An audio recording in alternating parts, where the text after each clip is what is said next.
welcome back.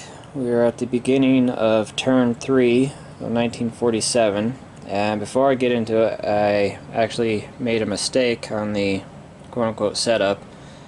I forgot that Russia in World War II had used its scorched earth abilities and moved its factories from Smolensk and Kiev further east and destroyed the airfields.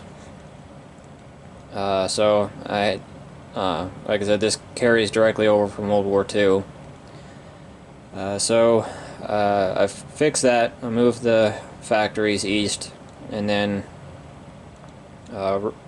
Russia rebuilt those airfields because in this, with jet fighters, can only operate from a territory that has an actual airfield in it because jet engines don't do so well trying to take off from grass. It tends to suck up dirt and rocks and debris and gets into the engine and then FODs out a multi-million-dollar engine, and that's just bad news for everybody. So jet engines, or jet aircraft, because they need an actual concrete runway to take off and land, they can only operate from an airfield.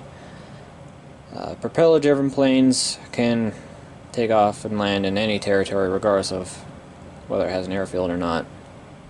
So Russia rebuilt those two airfields to position fighter jets in the future on it. See, the Greek Civil War is continuing. The monarchy forces invaded the north, and the communist north came out slightly better in the fight. They lost 1 unit to the monarch forces 2 units. That die with the 4 showing there, that is to keep track of a Cold War event. If the British and Americans lease 8 units to the monarch forces before a certain date, it will force the Tito-Stalin split in Yugoslavia, because Tito is angry at Stalin for not providing enough support in his eyes to the communist Greek forces. They have to lease 8 total units. They've leased 4 so far. Greece is controlled by the British player. Let's see, Russia has, find it, there it is. Russia has started to influence Cuba, and likewise America has started to influence Latin America. First 1 to 6 points gets the influence on the country, which will play out once World War III starts. America's started building their fleet up. They put down a transport. They got another spy going. They got infantry. America's started construction of its new fleet. Put down a carrier, battleship, cruiser. That's the new, one of the new sculpts I was talking about, the Essex class carrier. And then over in the west, America's put down the new generation of planes. They got F-86 Sabre there and the A-1 Skyshark.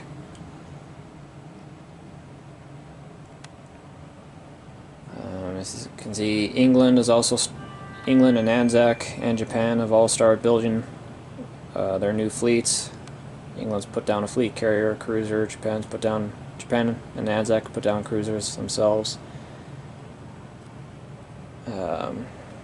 France is getting ready for Vietnam to rebel, which it does at the beginning of this turn. So it's got put down transports and as many people as they can fit on them. And that's once again one of the new sculpts, the new French unit sculpts from HBG. Excuse me. India is building up its forces for the war with Pakistan that's on the horizon. Israel, and excuse my phone going off like mad. That's my wonderful wife harassing me. I'm kidding, she's not harassing me, but anyways, Israel and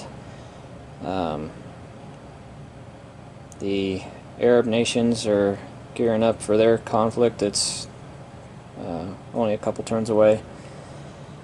But the main show is China, the Chinese Civil War. The CCP launched an all-out offensive against KMT, and CCP was able to push down the coast pretty decently. They took Henan and Nanking, and then moved into whatever that territory is right there. I think it's Zhejiang, I think. Central China, KMT's held in Central China so far, and Western China, KMT's held. But with CCP having access to those two factories, that unlocks substantially more powerful units. So, you know, CCP, they have access to mechanized infantry and tanks and artillery. Well, technically they have access to everything, but CCP is just focusing on ground units right now. One doesn't have the facilities, you know, can't build any jet fighters because, well, it could, but it doesn't have an airfield to put them on, so that'd be kind of pointless. So I think CCP is just going to hold off on building, you know, more extravagant stuff until they beat KMT, if they beat KMT. The Koreas are building themselves up. They're gonna have a confrontation in about 3 years. And that's about it. So like I said, the new thing is Vietnam is rebelled against France, and so that's aside from the Chinese Civil War, which is a victory point for NATO or Warsaw. This is the first proxy war that goes towards the victory point other than China. So this isn't a frivolous conflict. This will matter to the outcome of the game. So we'll come back next turn because we have another event. It's the Indo-Pakistan War that will kick off next turn. So we'll come back at the beginning of next turn and a recap of what happens this turn. So see you then. Alright, welcome back. We're at the beginning of the fourth turn, 1947, so we just finished the third.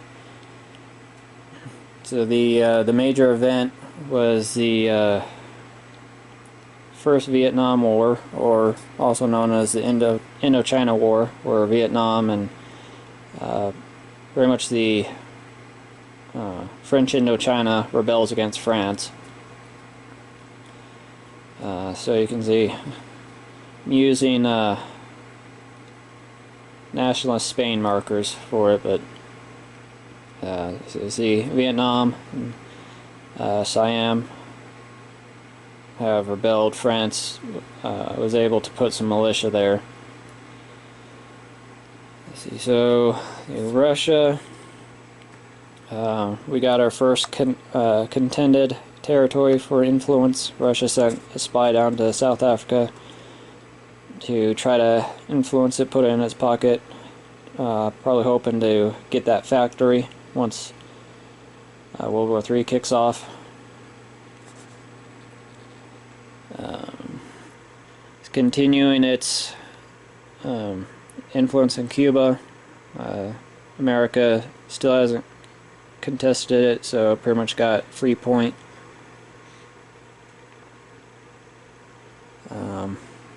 building up its Baltic, or not Baltic, Black Sea fleet somewhat, put down a transport and submarine. Other than that, just building up its ground forces, moved its fighters to its airfields, and that's really it for Russia. America sent its own spy down to South Africa and contested it, and the influence rolls turned out to be a tie, 3-3. So no point to either side this turn. Continuing its influence of Latin America. It put down 2 air transports and moved that infantry towards New York. Oh, another thing about nukes I didn't mention before is we changed it so there's not unlimited number of nukes. You know, previously every nation just got nukes and there was no limit to how many they had. We changed that. Nations will have a limit. They have to produce them. It's not going to cost them any money. It's just every even turn, each nation that has the appropriate facilities gets 1 nuke. Right now America is still the only one that has nukes because Russia hasn't started their nuclear program yet, mainly because it hasn't unlocked for them. Russia didn't detonate their first nuke until 49.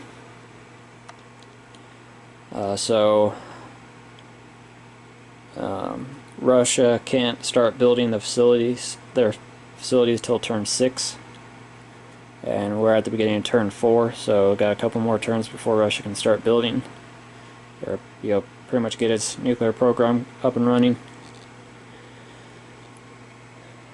So that's what that is right there. That designates that America has 2 nukes.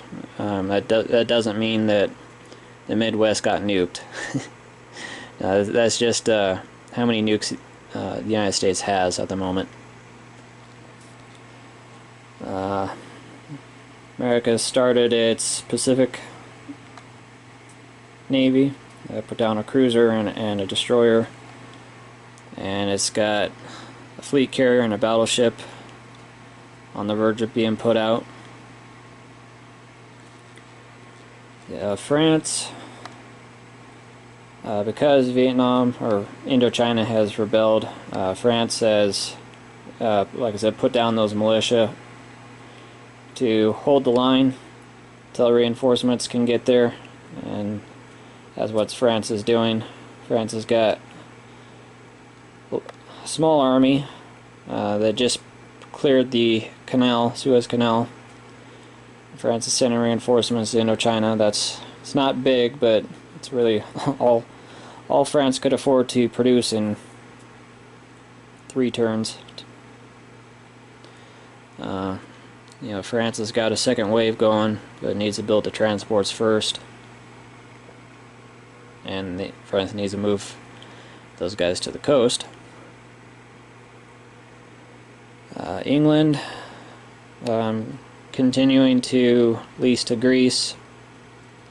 They're only 2 units away from getting the required 8 to force the Tito-Stalin split. But the civil war in Greece is, well, still more or less stalemated. No one's gained a clear advantage yet. The monarchist forces have an advantage in numbers at the moment, but with fighting in a mountainous terrain, it's pretty hard to get any solid hits. Greece did save up enough money to buy a unit for itself.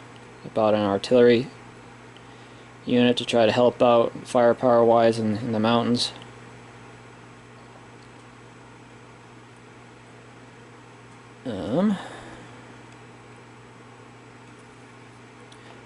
England put out its first ship. England completed a cruiser, put it in the channel. And England's got a fleet carrier on the verge of coming out. See, China, CCP and KMT borders haven't changed. They're kind of gridlocked in kind of that the diagonal front, starting up here and going diagonally down to the coast. They've been fighting over those three territories for, well, the whole game so far.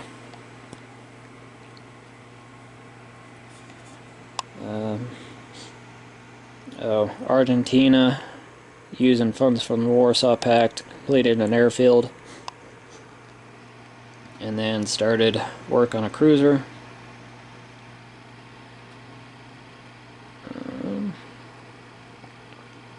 Let's see, Germany, it's just been working on its Air Force, put out 2 fighters and put out a tank, with a good portion of Germany's income being stolen by the Russians. It's kind of hard for them to put out a lot of units. Italy put out an artillery. That's about it. The Arab nations have just been building up.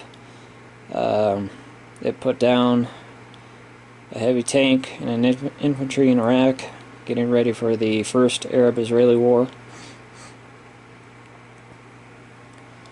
Japan put down its first cruiser. That's about it. India put down a hospital and then saved the rest of its money. And then Anzac put down a cruiser as well. So the NATO forces mostly concentrating on their navies, and Warsaw Pact. China is just buying. CCP is just exclusively buying ground troops, because that's all they need. They can't worry about a navy right now. They're too busy fighting KMT, and there's really no point in CCP buying a fighter because they don't have an airfield to put it on. And like I said, CCP is just going to focus its money on ground troops, and if they defeat the KMT, which they probably will, then they'll build an airfield then and start putting out planes. But that's the situation more or less right now. Chinese Civil War still going on. That's the first proxy war. First Vietnam War, or the Indochina War, started off. That's the second proxy war. And the Greek Civil War going on, that's just an event. That's not a proxy war. That doesn't count towards points. That doesn't count towards a victory point. Still matters. If the communist Greeks win, then Greece will join the Warsaw Pact. But if the monarch forces win, Greece will stay. Well, Greece will go neutral. So it does matter. And then come World War III, if Greece is neutral, then Greece will align with NATO. So in terms of a victory point, it doesn't matter towards the victory points, but it still has consequences. Obviously, NATO doesn't want Greece falling into Warsaw Pact hands. It's already got enough of Europe. They don't need any help. And that's about it. So next turn will be the fall of 1947, and the next event will be the India-Pakistan War. So that's what those yellow units in Bombay are doing. That's the next event. They'll kick off next turn. So we'll come back with the results of that. See you then. Welcome back, Axis and Allies players. It's Viper right here from the Nest. I know it's been a minute and I do apologize, but things have been a little busy all over the world as we all take into the endeavor of fighting this big virus war. We all know that we're all sitting at home playing our games, and just like you guys, we are too. I have been busy, but NATO has finished school, so he's been building up on playing his games too. We're going to go ahead and get started here. We are finishing up the fall of 1947. We're going to start in the Pacific and work our way all the way back east.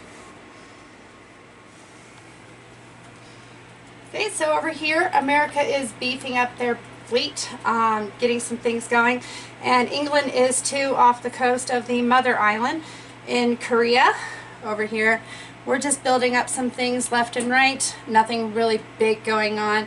But look at here, in KCP and the KMT, the Chinese Civil War, the CCP is making its way down, and it almost broke the middle, but left one KMT guy behind. So that didn't work out too well for them. So they reinforced, and so we're going to have to battle that again. In Vietnam, France is once again holding on by a horsehair, but they're bringing in some forces from over here, and hopefully they'll be over here. We'll get them there this round. Maybe things will turn around. If one of these two wins, those are victory points considering which direction they have to go. In India and Pakistan, granted this is a World War II map, so we don't have that actual country on here. The Indo-Pakistan War has started. Over here in Bombay, they have India has actually invaded and went up against Pakistan. Pakistan came out on top, 2 infantry to 2 infantry, 2 artillery to 2 artillery. You can see the fine results right here. Coming on over here to Europe, we'll get down to Africa and the Middle East here in just a minute. In Greece, what we've got going on. So we've got the monarchy and we've got communist Greece. They've been having their civil war going on. And Yugoslavia. So if you guys know what's going on with Tito and Stalin, Tito was a Stalinist, but he didn't like to be told what to do. This particular event, this round, was if the monarchy put down 8 leased units from England and America, then the Yugoslavian dictatorship would actually separate from Russia. So now Tito is in his own backyard playing with his own ball and told Stalin to piss off because that's what he does as a dictator. That being said, the reason why there's only 1 unit here for Greece is because Stalin was actually keeping a promise to Churchill. Stalin was a douchebag. We all know this, but he did keep promises, even if he found the loopholes to go around those. Over here in France, they're backing up in their transports and trying to get more units over to Vietnam so that they can take care of that. And up here, England has actually started beefing up their fleet. America landed a couple of transports along with 1 dude in London. And then coming down here into South Africa, we're going to start here with our spies. America and Russia are going back and forth, the KGB and the CIA. CIA did roll for that one, and they did get the score, unlike last turn where they rolled a tie. The Americans put a spy in Kiev and has not been found yet. There is a KGB spy in New York, and KGB is still trying to influence Cuba for the future Bay of Pigs and the Cuban Missile Crisis. So those are some of the things that are going on as we get through this. And the next turn, you'll see where the first Arab-Israeli war is going to get kicked off right here in the Middle East. That's going to be a nice little doozy.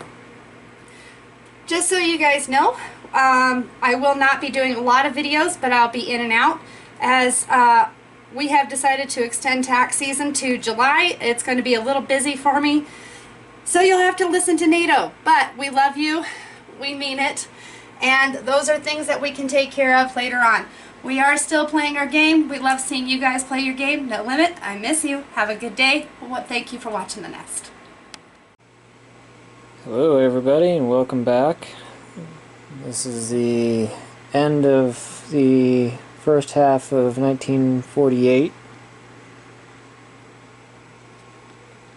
And recap, Russia's got another spy in the US. Russia and America continuing to influence Cuba and Latin America. America won the influence role again in South Africa, so they got a 2-0 lead. The Greek Civil War is over. The monarch forces defeated the communist rebels, and so Greece will stay in NATO's pocket sphere of influence, so they kept it from going communist. So if World War III kicks off, Greece will align with NATO.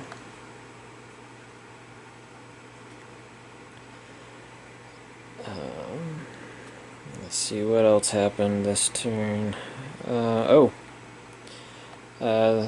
Arab nations invaded Israel, and it did not go well for the Arab nations. They got their butts kicked. The war is still going on, but yeah, the Arab nation forces were nearly wiped out. So I think they had one infantry surviving, and he only survived because the Arab nations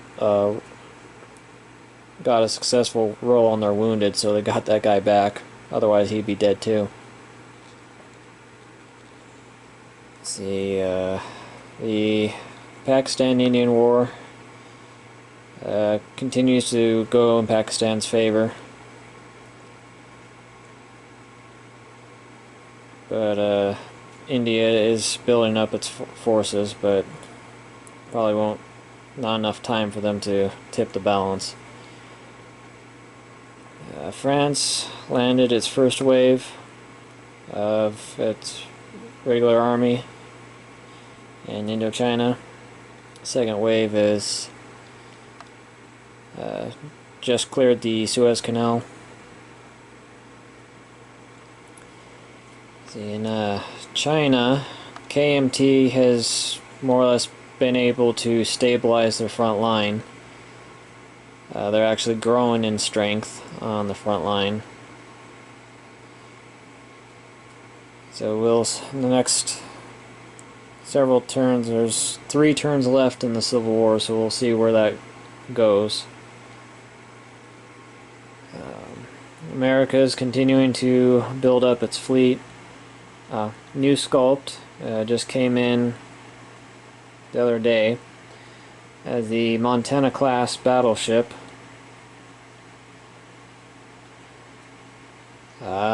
I got that sculpt mostly because I'm from Montana, so that is the sole reasoning for getting that and putting it in the game. Is I'm from Montana and it's a Montana class, so why the hell not? Anyways, America put down a bunch of transports, a submarine, so it's definitely getting ready to come across the ocean. Definitely showing that they are at least thinking about intervening in Korea. When Korea kicks off, America can intervene. They don't have to, but we'll dive more into that once that actually comes to pass. Let's see, France started an actual fleet other than transport, so it laid down the keel for a fleet carrier and a cruiser.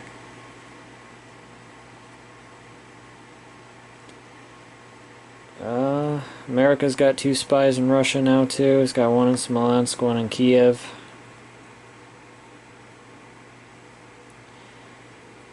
And that is all that happened this turn, or last turn.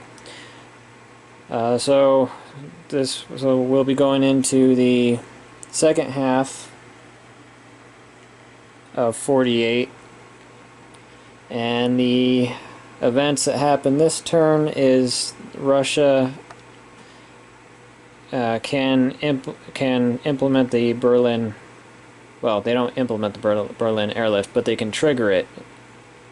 So Russia can, if Russia chooses to, it can move 3 infantry into Berlin, and that will cut off Berlin from the NATO nations. So German production will go down 4, and America, if it wants to contest it, it has to supply those 4 IPCs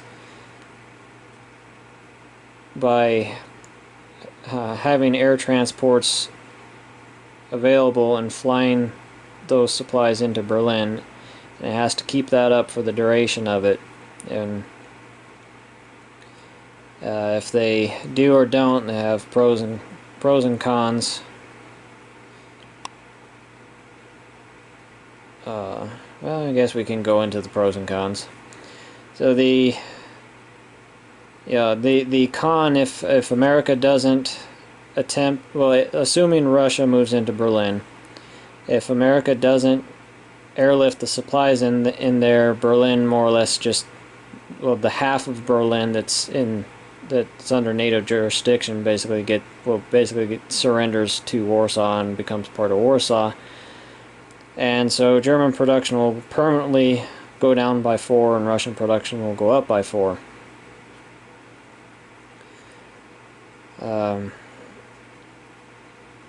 However, if America contests it and successfully airlifts the supplies into Berlin, once the designated turn hits, then Germany will get that 4 IPCs back. Their production will go back up 4. Russia has to retreat those 3 infantry out of Berlin, and America can move 1 infantry into Berlin. And probably wondering why Russia would do that, because it sounds like an easy victory for America. But if Russia wants to trigger the Second Berlin Crisis, which they will definitely get some money out of, they'll definitely get a permanent bonus out of, they have to do this first. They can't cause the Second Berlin Crisis without causing the First Berlin Crisis. So if America successfully contests it, Russia does lose in the short term, but in the long game they do gain and benefit a little bit. And generally speaking, it's in Russia's best interest to trigger the Third World War as soon as possible. Because if Russia can cause America to trigger the Third World War early, Russia is guaranteed to start the Third World War with Eastern Europe in their pocket. It's guaranteed they will start with all those Russian roundels still on the board.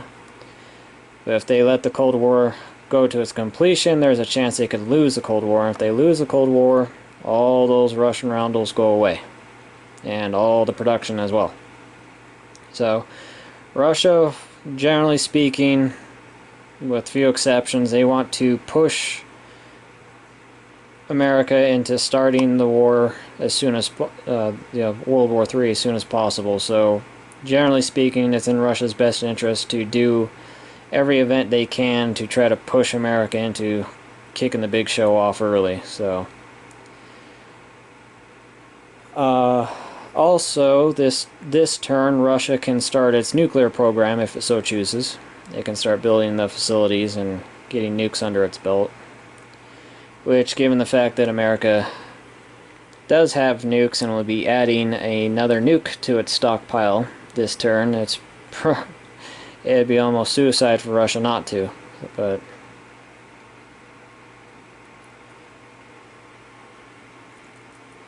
But other than that, I believe that is it. And so we will come back at the end of this turn with a recap and what major event happens next turn. See you then. Welcome back, everybody, with the fall of 1948 recap. So we'll just start from the left of the board and work our way to the right.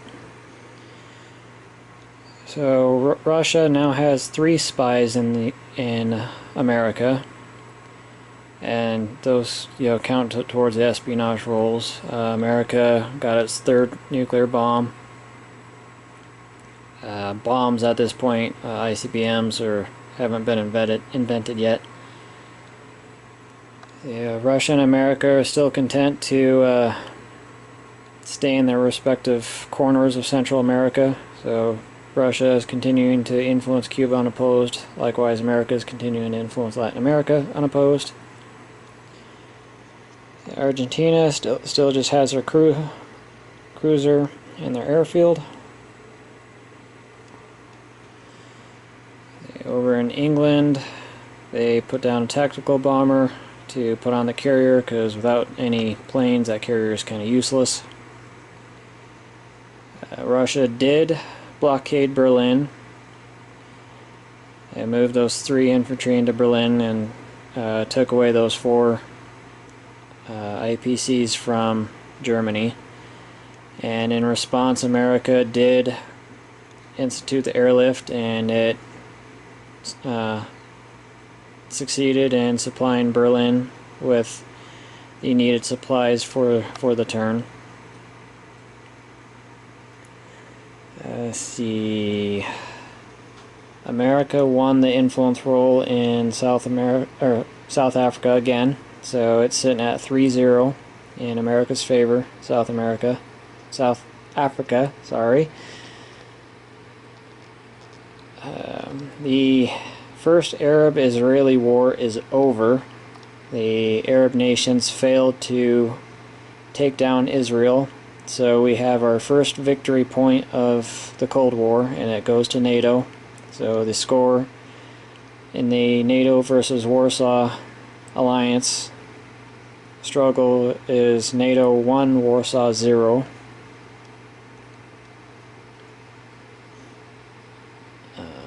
See, America has put 3 spies in Russia as well. It's got 1 in Leningrad, Smolensk, and Kiev. And then you might notice that there is 3 construction tabs in Russia. That is because Russia has started its nuclear program. So Russia keeps moving those along. In 2 turns, Russia will have nuclear weapons, just in time for Korea. And likewise, France didn't spend any money on its ships. It instead spent its money on ground troops to send to Vietnam, where they're still struggling to maintain a foothold. The India-Pakistan war is going nowhere fast for India. They attacked Pakistan again, and for the cost of an infantry at no loss to Pakistan. So that continues to go horribly for India. The Chinese Civil War had a breakthrough. The CCP broke through in the south, forced the KMT to retreat to just outside of Hong Kong. Center held pretty well, and the north took some KMT losses, but CCP took some heavy infantry losses as well.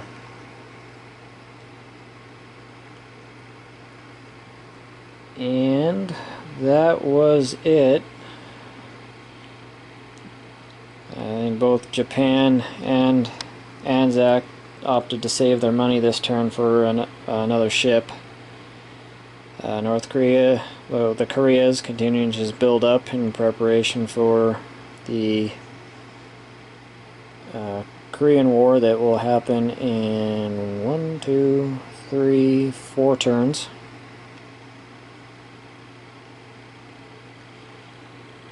And America continuing to build its fleet and its army in preparation for potentially intervening in the Korean conflict.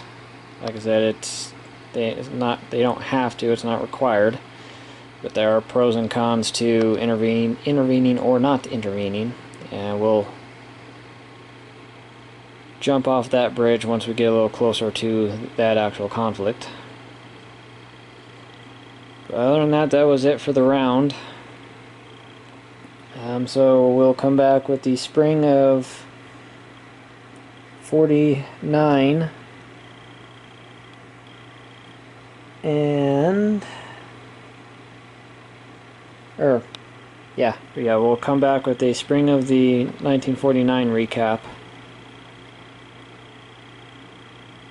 and what's coming up the turn after that. So thanks for watching, we'll see you then. Welcome back, everybody. This is the spring of 1949 recap, and starting from left to right again. Nothing major happened. The Russians put another spy in the United States, but it's on the west coast in San Francisco, so we'll get to that when we get to that end of the board. Argentina put out a destroyer and an infantry,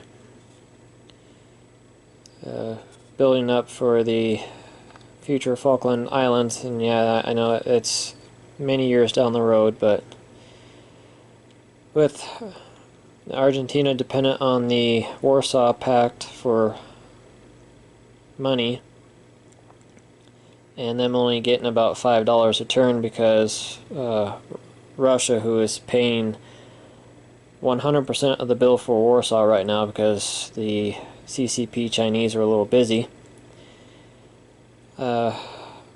Russia-led Warsaw Pact has some other priorities at the moment, namely Vietnam and North Korea. Anyways, England moved their tactical to the carrier and put out a fighter to fill out its carrier. America succeeded in the Berlin airlift, so Russia, so the blockade of Berlin is over, so Russia will have to move those 3 infantry out of Berlin, and likewise America can move that 1 infantry in, and Germany's production goes up. Germany gets that 4 IPCs back in production. America gets a 2 IPC bonus production. Russia loses 2 IPCs.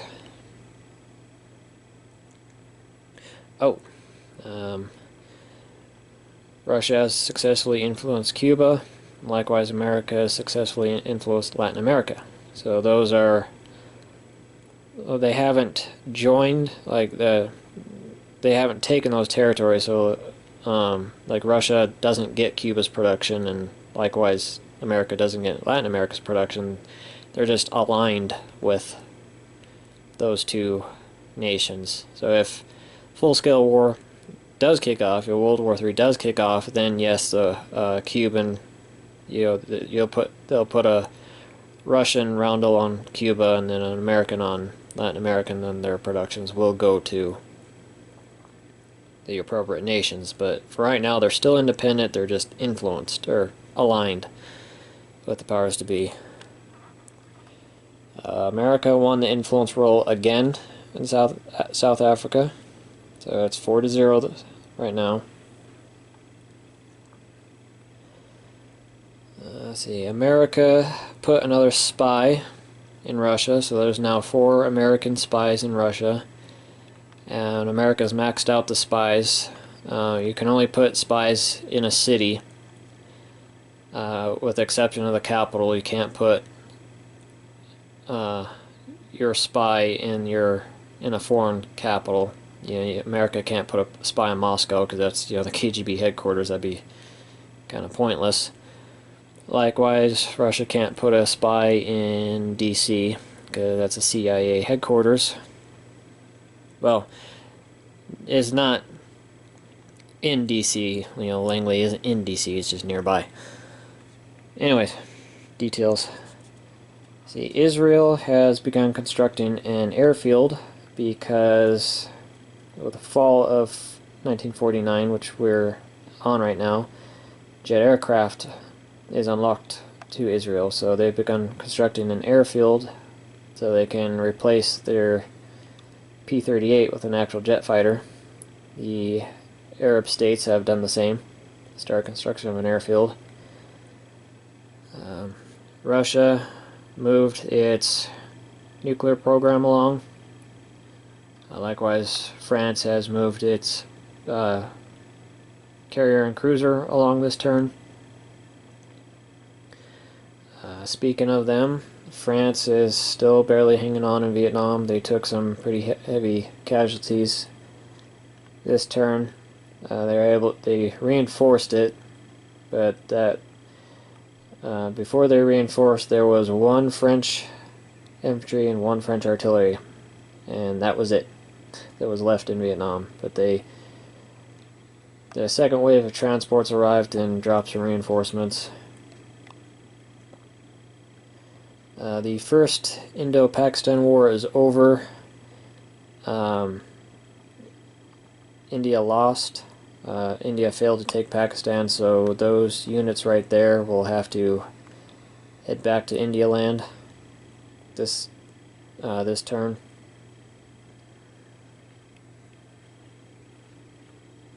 See, Japan put out another destroyer and aircraft. Likewise, Anzac put out another destroyer and an infantry.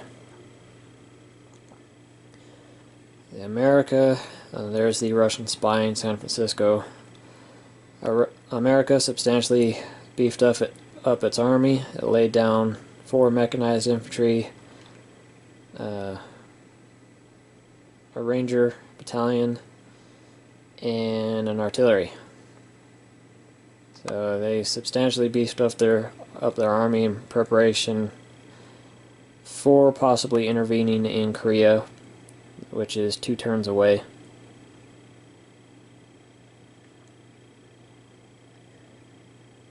And that was it. So we will come back with the fall of 1949. And this is the last turn of the Chinese Civil War. So the CCP and the KMT get one last crack at it, and then the victory conditions will be tallied, and we'll see who, well, you could probably see who's won the Chinese Civil War. It's the CCP, just by how many CCP roundels are on the board right now. But they get one last shot at each other, and then that'll be it. And then it's off to Korea. So we'll see you then. Hello everybody and welcome back. This is the Fall of 49 update. And we'll just get right into it, start from left to right. And with the east coast of the United States, America found the Russian spy in New York. Now when someone finds a opposing spy, they have 2 options. They can try to flip him and turn him into a double agent, or they can just eliminate him. And that's done by a D6 roll. You have to declare your intention. So if you want to try to flip him, you roll a D6, and if you roll a 1, you successfully flip him and he becomes a double agent. Or if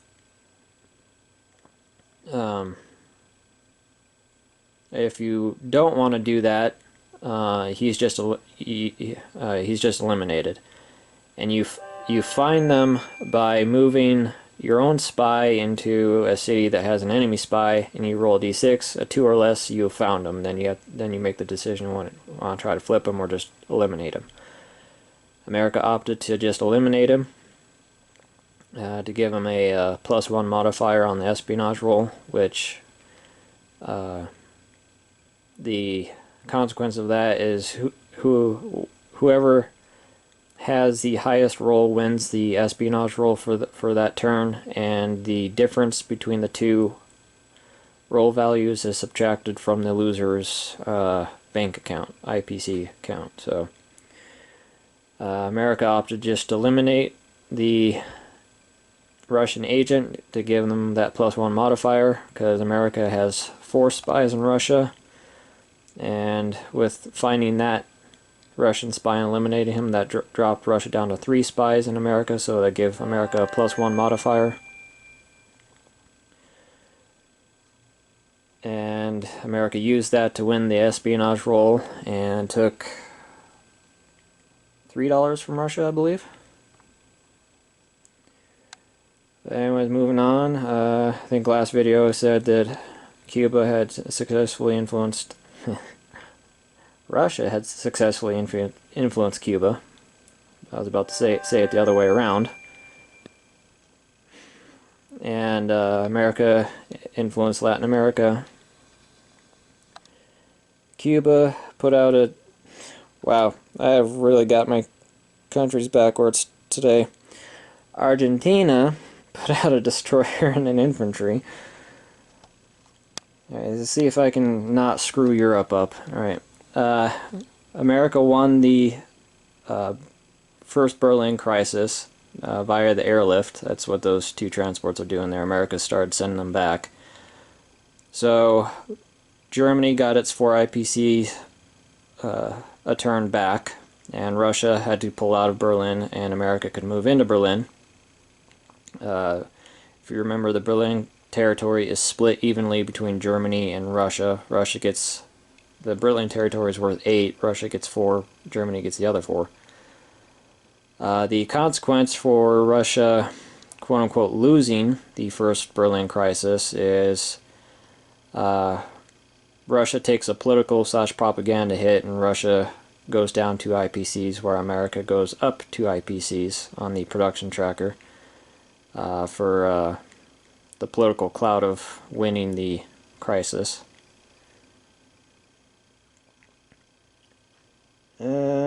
See, France just continue to pump out as many ground units as it can to get it to Vietnam as quickly as it can to try to hold on.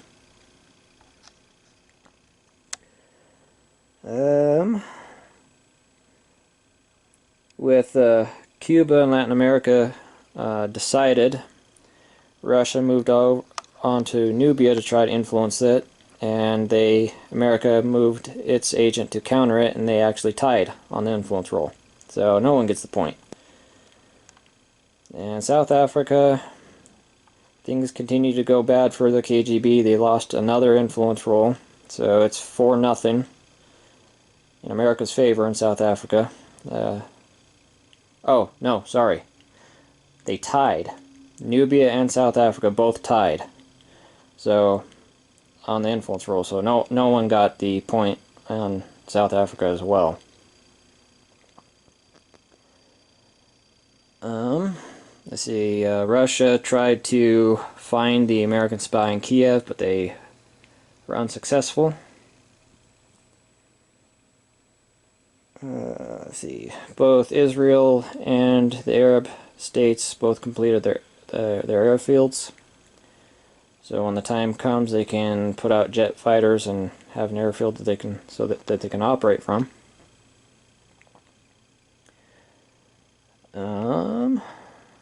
India has started building tanks, first time ever.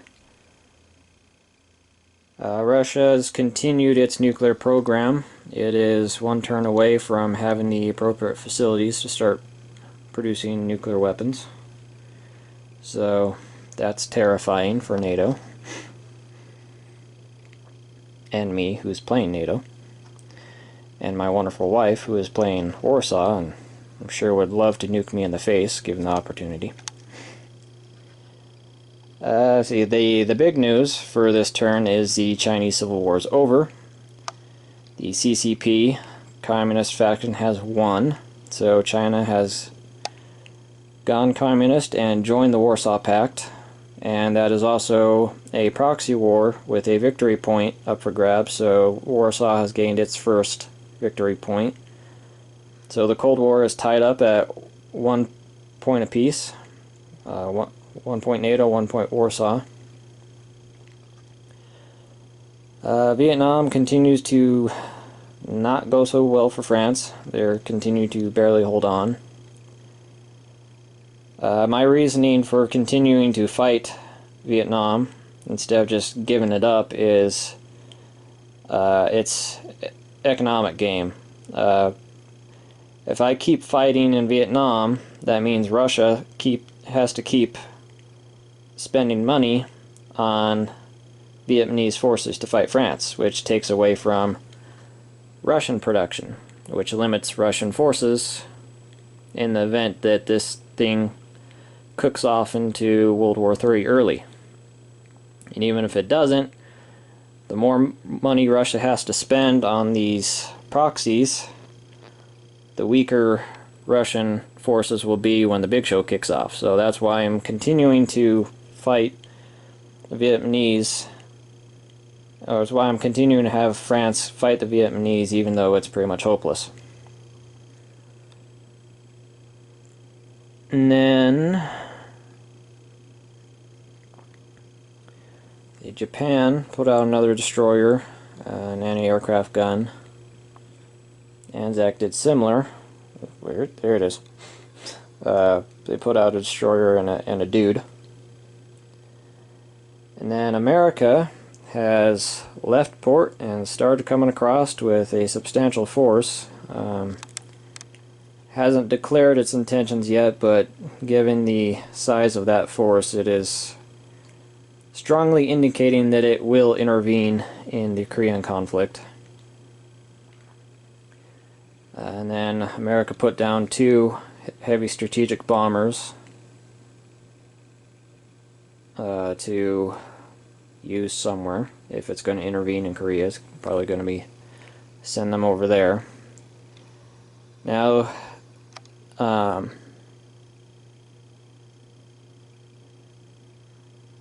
next turn, America has to declare whether or not it's going to intervene in North Korea, because it's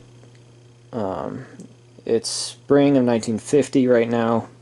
The Korean conflict kicks off in fall of 1950. So next turn, America has to declare its intentions. So I figure this would be a good time to go over what exactly the pros and cons are for America intervening in the Korean War. The pro of America intervening, obviously, is it gives the South Koreans a very good chance of winning the conflict, and by extension, the NATO faction gaining its second victory point. The downside of that is any nation that is in active conflict cannot lease money to its faction fund. So while if America intervenes in the Korean War, America cannot put money into the NATO bank. And that will hurt the NATO fund substantially, because 3/4 of the entire NATO budget comes from America alone. England, Germany, Italy, Japan, and Anzac, they all contribute it as well, but with each one of those nations only having a production of 12 or less, they generally can only contribute $1 to $2 to the fund every turn, because they need the rest of it to build their own forces. America, with a production of 54 now, has more money to spare, so America's fronting the majority of the bill for the NATO factions to build from. The NATO fund generally has somewhere somewhere around $20 per turn to work with. 15 of that comes from America. The other 5 come from England, Germany, Italy, Japan, and Anzac. So if America intervenes in the Korean War, the NATO fund for the rest of the Korean conflict will essentially dry up. So that means South Korea isn't going to be able to build much. Israel is going to hardly be able to build anything while the Korean War is going on.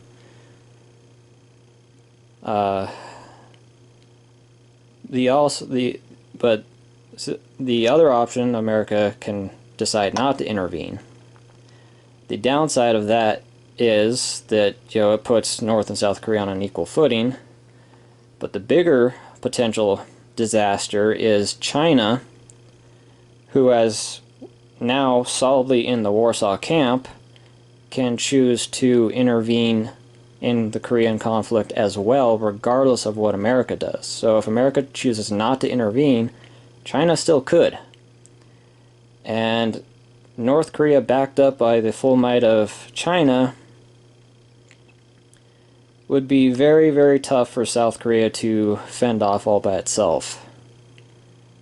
And that could very well just hand Warsaw the Korean victory point. So that's the consideration I have to make, and if I know my wife, she will intervene with China, because she never backs down from a fight. That's why I love her. So my decision that I have to make this turn is whether or not to intervene, but as you can see by that force that I scrounged together and have halfway across the Pacific at the moment, I'm going to intervene as well. So,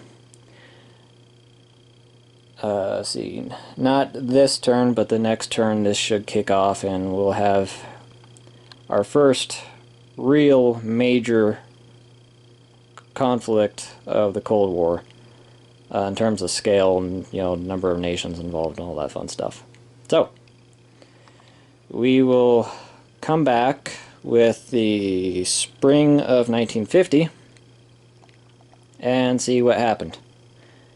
And so we'll say thank you for watching, and we'll see you in a moment. Hello everybody, and welcome back with the spring of 1950 update. And start from left to right. The American agent is on a roll. He went up to Chicago, found the Russian agent, and eliminated him as well. So he's 2 in a row for Russian agents. The Americans brought their air transports back to New York, since they don't need them in Europe anymore. And then they started building their Atlantic forces a little bit. They put down a mechanized infantry, heavy tank, and a transport. Argentina put down another destroyer, so it's continuing to build its fleet. Not much happened in Europe. Russia put down a cruiser, so France put down a cruiser. So that's France's first actual warship. That's about all that happened in Europe. Africa, America won the influence role for Nubia. Israel put down its first jet fighter, and so did the Arab states. Russia won its first influence role, contested influence role of the game, so Russia finally got a point down in South Africa.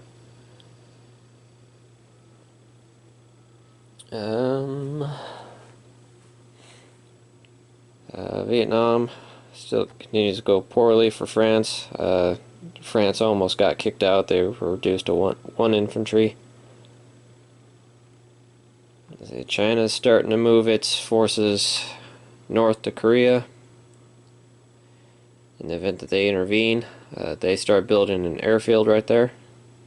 Oh, Russia has completed its nuclear program, so it'll now start. Well, it'll have access to nukes now. So you can see It's Russia's uranium mine. I don't remember if I explained the uranium mines or not. If I did, then this is just a rehash. If I didn't, well, this is new information then. You can't put uranium mines anywhere. You can only put uranium mines where there's actual uranium deposits in the real world. So that's why America's uranium mine is in Texas, because there's actually a big uranium deposit there. And for Russia, Russia's two options is Novosibirsk and Kazakhstan. Those are the two places. Well, actually, Russia has three. There's a big uranium deposit in Ukraine as well. But Russia opted to put it way out in the sticks to try to spread their facilities out. So if World War III cooks off, it doesn't have all of its nuclear facilities right next to each other, so they can't be taken out in one hit. Let's see. Moving on. America moved into the Sea of Japan and landed a good contingent of ground troops in South Korea. So very strongly showing that it will intervene.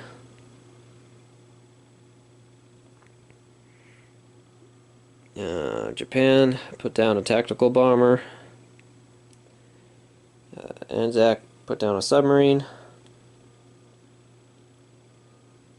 And then America, built some reserve units, put down some more infantry and some more mechanized infantry to replace combat losses in South Korea. If they, well, actually, they are intervening. They had to declare that beginning of this turn, because the Korean War is on, so America had to declare its intentions. So America is intervening in the Korean conflict.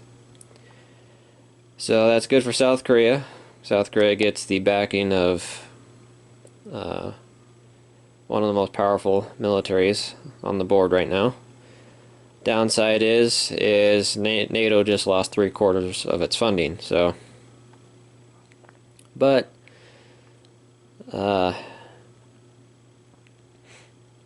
the next threat to Israel is quite a ways away. So Israel can afford to not be building a bunch of stuff right now, whereas South Korea is in immediate danger and it needs all the help it can get, especially with China showing that it is heading to intervene as well.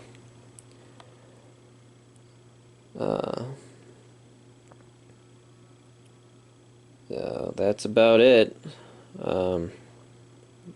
Korean conflict hasn't gone yet, because this is at the very beginning of the turn. So we'll come back with the fall of 1950 and recap that turn, and then that will also be when China has to declare its intentions, because the next turn, spring of 1951, China can intervene if it wants to, so China has to declare what its intentions are next turn. So we will come back then and see how much closer the world gets to Armageddon. See you then. Hello everybody, welcome back to another Cold War update. We just finished the fall of 1950 and continue with going from our left to right format. The United States, because they're not contributing to NATO anymore, they're keeping, well, for now. Once the Korean War is over, they'll be able to contribute again. But anyways, because they're not forking over a good percentage of their cash to NATO, they get to keep all their money, and so they're using it to build their forces. So that is kind of a pro of intervening in Korea. Means you can't contribute to the NATO fund, so it means America can very rapidly build up its forces. So you can see America is building up its Atlantic fleet, put 2 destroyers and a submarine, put down a fighter, a couple more mechanized infantry. America actually did this last turn, or I did this last turn, I just forgot to mention it, that America started another fleet carrier and another cruiser.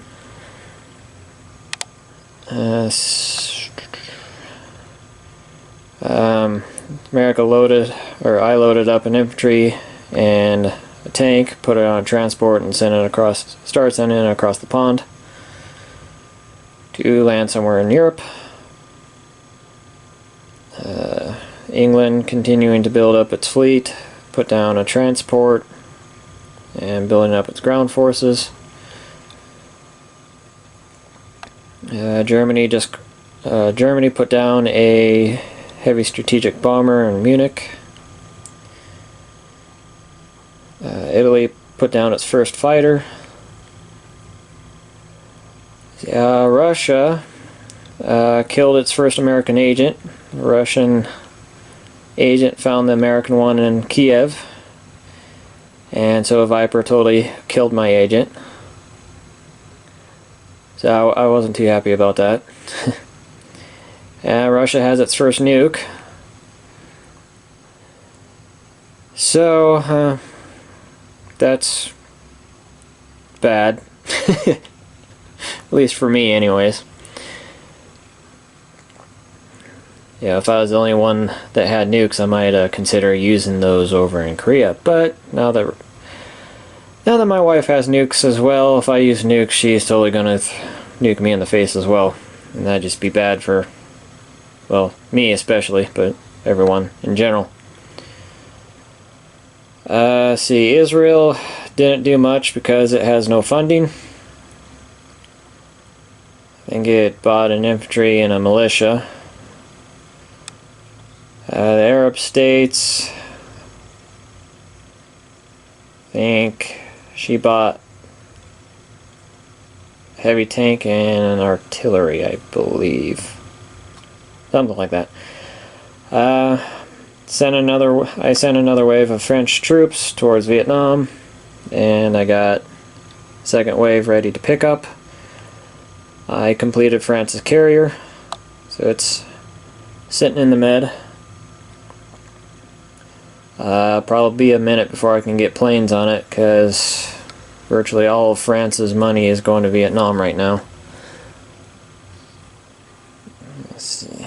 The India is just continuing to build up its ground forces for preparation for the next Indo-Pakistan War.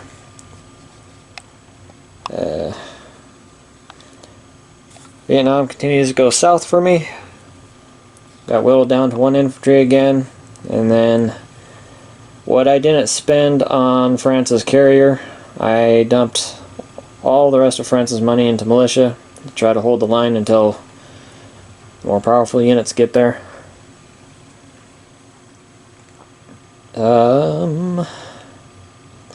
had the first major fight of the Korean War. Viper, or my wonderful wife, also known as Viper, came steaming across the 38th parallel and smashed into my South Korean forces, and it was quite the bloodbath. We had, just in wounded alone, this isn't counting all the stuff that actually got killed / destroyed. Just wounded alone, we had 7 North Korean wounded, infantry and militia, and 6 South Korean. I decided to take all the hits on the South Korean forces and left the American forces intact, because that's, especially on the attack, that's the Allied forces' most powerful units by far, especially on the attack. that being said, my wonderful wife, she decided that she was going to use her Chinese forces and declare that she is going to be intervening in the Korean conflict as well. So the Korean conflict just mushroomed into a much bigger conflict. And so now I have a decision to make. Do I keep the conflict localized to Korea, or do I widen the conflict, attack the Chinese mainland, and trigger World War III way earlier than the quote-unquote scheduled start date?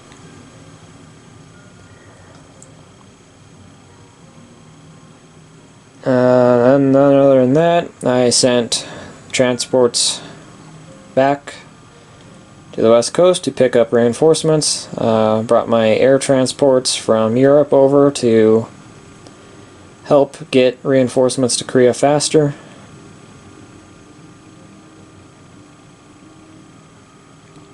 And that is it.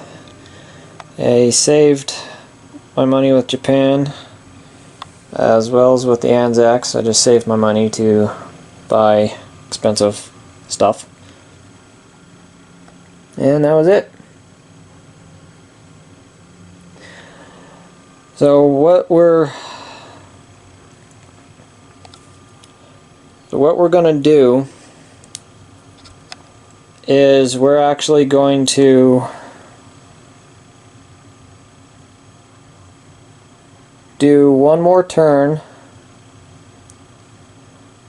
and then we're going to record, and by record I mean on like pen and paper, record everything on the board, where all the units are for each nation, you know, how many units Russia has in Romania, you know, how much money they have, record all of that. And then we're going to continue forward with kind of a more historical playthrough. So I won't attack China, I'll keep it localized. But we're going to record everything because we're going to go back, and then we're going to play through the Cold War in a kind of a more historical focus. So we'll kind of follow the decisions in terms of the events, like the Berlin crisis and the Cuban Missile Crisis. We'll follow what happened historically, so we can get all the way to the end of the Cold War. But then we'll go back and reset the way according to how we recorded it, and then we'll kind of do like a second playlist of the Cold War of when it hypothetical when it went hot. So we'll go all the way through the Cold War, and then we'll go back and reset to how everything was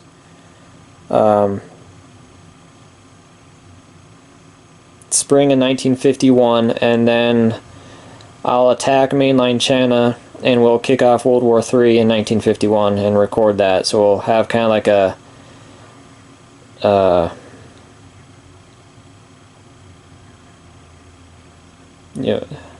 World War III 1951, and we'll post that alongside the Cold War playthrough.